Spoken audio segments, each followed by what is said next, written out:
Hello. Right here. Makes me look bigger. Go ahead. My name is Don. I'd like to say a few words. Happy 4th. Can we get Val to come on up? Val, come on. Wow.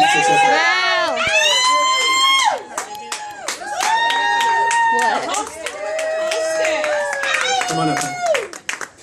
So, first, let's show our appreciation for Val. She's opened her home 2 years in a row. Let's let her know. Okay. So, Val, I like to do what I call people watching, and I've been observing this group, okay? I got to ask you two quick important questions just from watching the group. One, do you have a really, really good insurance policy on this place? Is it really good? A couple million, you know what I mean? I don't miss. Okay. Oh. Now, how about, are your deductibles pretty low? Okay. You can be seated. Okay. Thanks, Val. Okay. All right. All right. So, my name is Don. Good to be here tonight, or today. But it'll be night soon, believe me. Val, there's a lot of hours left. So, I met a few new people tonight, and I'm always excited to meet new people, make new friends, and I feel more relaxed around total strangers. It might sound weird, but there's a good reason for it. Nina's going to know this, and the reason I like to be around strangers is because, well, I did just get out on parole. I did, and in keeping up with tradition. So the good news is, before I left to come here today, I was able to cut off the ankle monitor, and I flushed it down the toilet. So I'm ready to party, have a good time. You guys ready to have a good time tonight? Come on now. Okay. All right, so my parole story, I'd like to share it with you guys. I feel comfortable with you guys. Those of you that know me, you'll appreciate it. Those of you that don't, hopefully get a kick out of it. So it was about 3 months ago, a Saturday night, I was out at Starbucks, and I ended up closing them down. The manager came up to me and said, "Sir, it's 10 p.m., you're going to have to leave." Okay, well, I had been there for several hours, and I had been doing some heavy drinking. French roast, Italian roast, espresso roast, light roast, medium roast, dark roast. You name it, I had it. Okay, 15, 20 cups, and I'm not hurting anybody. Oh, jeez. And so I'm thinking, everything kind of hit me at once. First of all, he said it's 10 p.m. So right after that, it's 2 hours past my bedtime. You know what I mean? Right? It's 10 p.m. I've had 15, 20 cups of coffee. So I'm thinking it's probably time to go home. I get in the car. I start making my way home, and I look in the rearview mirror. I see a flashing red light. I get pulled over by a policeman. So I roll down the window, show him my ID, says, "Sir, I'm going to have to ask you to exit the vehicle." That was pretty serious. So I get out, and he looks at me, real serious look, and he says, "I was watching your driving, and you were exhibiting signs of erratic behavior." I thought I was back in high school or something. So he said, "I'm going to have to ask you to do a couple things." So he points down to the white line that divides the bike lane from the road, and he looks at me and goes, "I want you to moonwalk the white line." So I've done some dancing here and there. I break it down once in a while. I thought, okay, not a problem. I got this. Well, after 15 cups of coffee, folks, it didn't turn out very good. No, it wasn't pretty. So he says, "Okay, I got one more for you. I want you to sing the national anthem." It was all downhill from there. I can't sing it. My life depended on it. I'm lucky if I know half the words. So he said, "I'm going to have to issue you a citation for what's called a DUITC, driving under the influence of too much caffeine." And I'm thinking, wow, isn't this just how my luck has been? And he looks at me and goes, "You're the first person, not just in the state of California, but in the entire United States to get a citation for this." So I'm going to try to be cool, right? Well, that's just how I roll, man. Nah, it didn't work. He goes back to his car, right? He's writing out the ticket, and I'm thinking, man, I still got to drive home. It's after 10. I've had 15 cups of coffee. I need to get something to eat, right?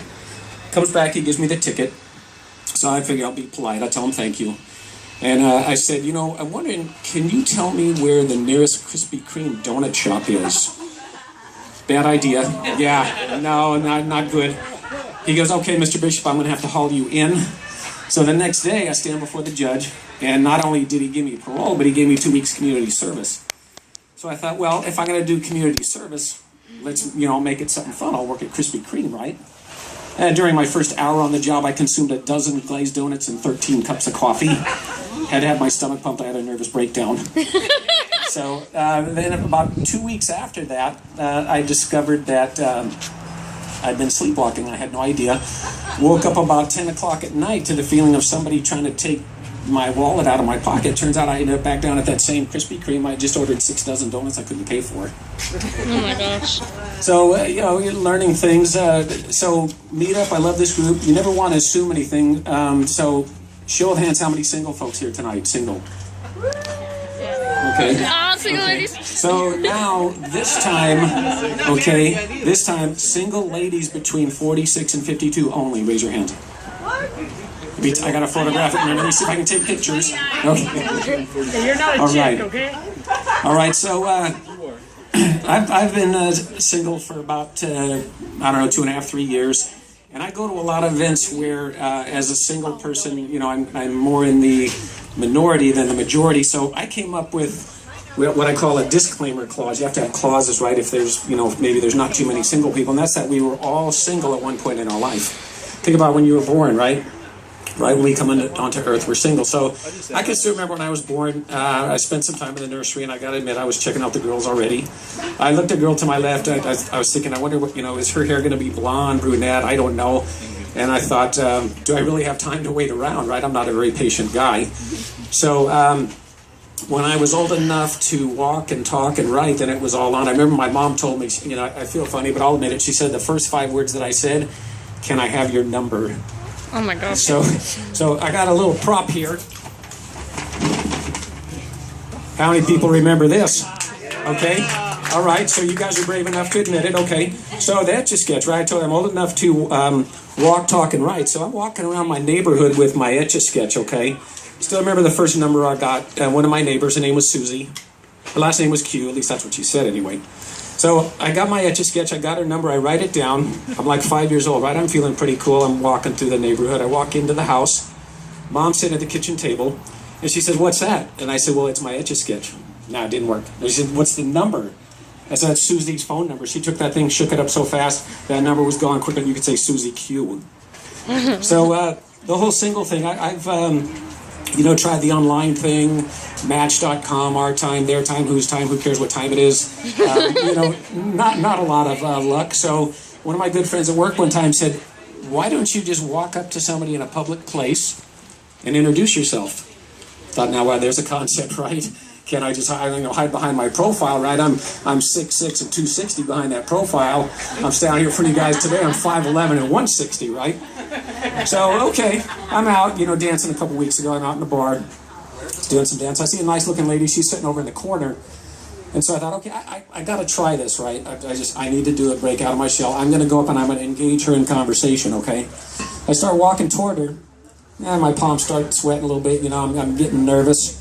And so I thought, forget it, I'm not going to do it. Well, she looked at me. We made eye contact. I said, well, thank you for that, thank you. And so I said, well, I've got to do this now, right? So I walked up to her, and I looked her in the eye, and I said, I want to ask you one question. Do you live around here often?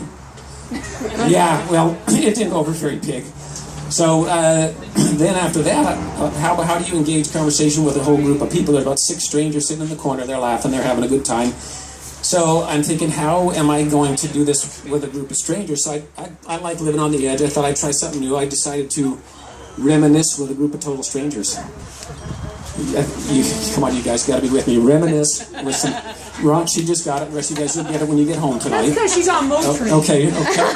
Are you sharing, Rhonda? Are you? It's a delay. So, anyway, so learning things about yourself when you're single that I didn't really realize before. One of them, I realize I'm definitely a people person. I like to be in a group setting like this, and I get a little wound up sometimes, especially after like 12 or 13 cups of coffee. But so I decided to cut back, so I only have 11 cups a day now, and it makes a difference. So anyway, I think I'll start to kind of wrap things up. I'll leave you guys with some food for thought. Number one, we're having a good time here, and that's good. But I always say, if you must drink and drive, drink coffee, or make sure you have a designated driver. Okay. Number two, very important, friends, don't let friends drink Colombian. Okay, that's very important. How about this one? Think about it. It's a penny for your thoughts, but you have to put your 2 cents in. Okay, so somebody's making a penny. And last, and then I'll wrap it up, I need 2 ladies to volunteer. Come up. I'm not going to embarrass you. Just come up, stand with me. Just stand on each side. Put one hand on my shoulder and put your other hand on your hip, and then just smile real nice. Okay, so.